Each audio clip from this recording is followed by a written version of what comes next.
অৰ্জুনে কৃষ্ণক সুধিছিল, পিতামহ ভীষ্মক কিয় ধনুৰ সৰবৰে বিন্ধি কষ্ট দি ৰাখিছিল?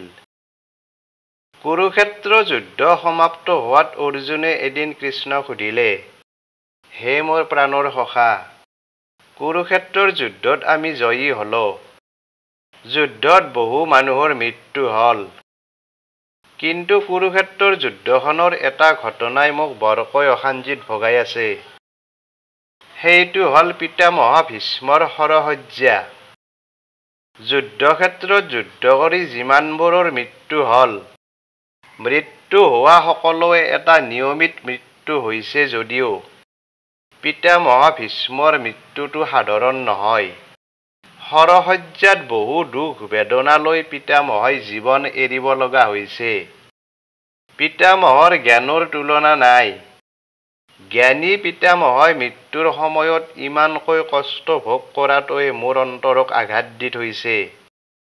সৰবৰৰ বিন্ধা খাই কি কাৰণত পিতামহই কষ্ট খাই মৰিব লগা হ'ল, ইয়াৰ কাৰণ মোক বুজাই কওক। কৃষ্ণই হাঁহি মাৰি অৰ্জুনক কৈছিল, সখা, তুমি ভাল কথা এটা মোক সুধিছা। হয়, পিতামহৰ ত্যাগ, ধৰ্ম, সাহস, আদৰ্শ, নিৰপেক্ষ ভূমিকা সদায় শলাগৰ পাত্ৰ। পিতামহই জীৱনত কৰি যোৱা কৰ্মবোৰ সদায় স্মৰণীয় হৈ থাকিব।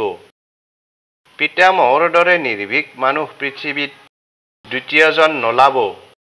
সেই কথাও চিৰসত্য হিচাপে পৰি ৰ'ব। কিন্তু সখা, মানুহৰ জীৱন এটা নিৰ্ভৰ কৰে কৰ্মৰ ওপৰত।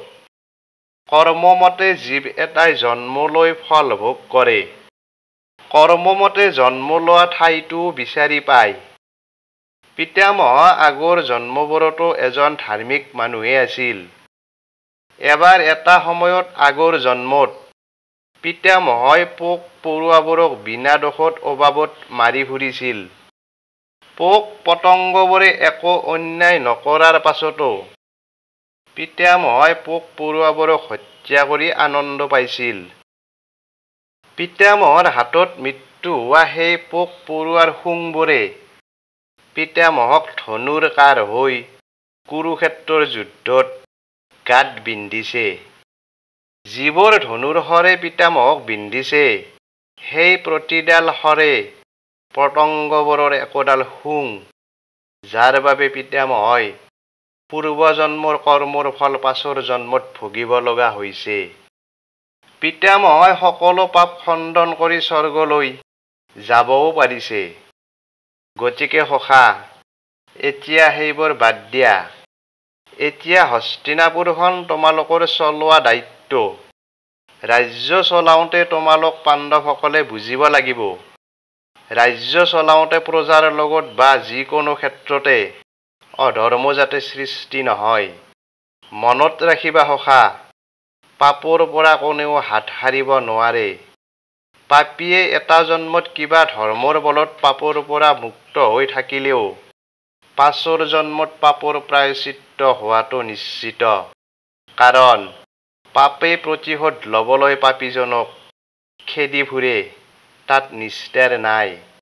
সেইকাৰণে ভাল চিন্তাৰে ভাল কৰ্ম সকলোৱে কৰি যোৱা উচিত। বিনা দোষত পোক পতংগ হ'লেও হত্যা কৰিব নালাগে।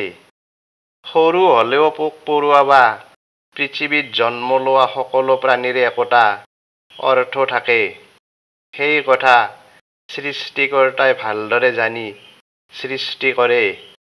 মানুহে এইবোৰ জানিবলৈ ইচ্ছা নকৰে, যাৰ ফলত ভুল কৰি শাস্তি খাব লগাত পৰে।